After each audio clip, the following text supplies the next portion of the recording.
Yes, as you would expect, right-wing leaders in Israel have lined up to welcome the decision, to thank the United States administration.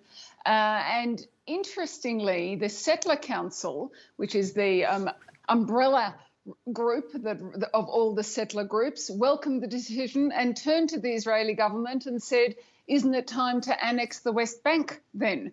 And on the Palestinian side, a furious reaction on the opposite direction, as you would expect, as you say, because what we heard from the chief negotiator, Saeb Erekat, he said that Washington is replacing international law with the law of the jungle, and that this overturns all the norms of international law. And it must be said, in this he's right, it does put the United States at odds with almost every other country in the world on this particular issue. And Iris, what does this decision mean in practice for the situation on the ground, for the settlers and for the Palestinians who live in this disputed territory, in the Palestinian territories?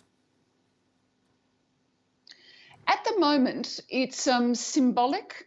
It strengthens Israel and weakens the Palestinians. But tomorrow morning, it's not going to make a huge difference. Where it does make a difference is in two areas. One is if there's negotiations and it strengthens Israel and it weakens the Palestinians, that it will definitely make a difference there. But at the moment, there are no negotiations, as we've been discussing over months now. There are no negotiations, so it won't make a difference tomorrow morning.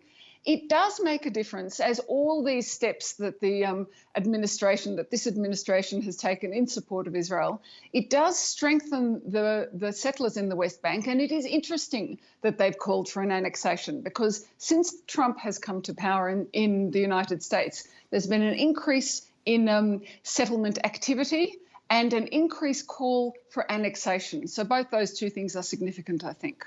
And of course, this comes at an extremely sensitive time in terms of Israeli politics, doesn't it? You've got Benjamin Netanyahu's rival Benny Gantz at this very moment trying to get together the numbers to form a government.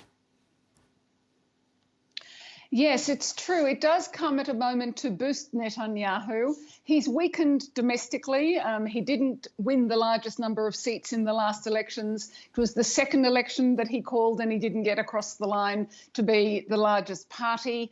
He's not now the one holding the negotiations. So it is a boost for Benjamin Netanyahu and for the right-wing parties.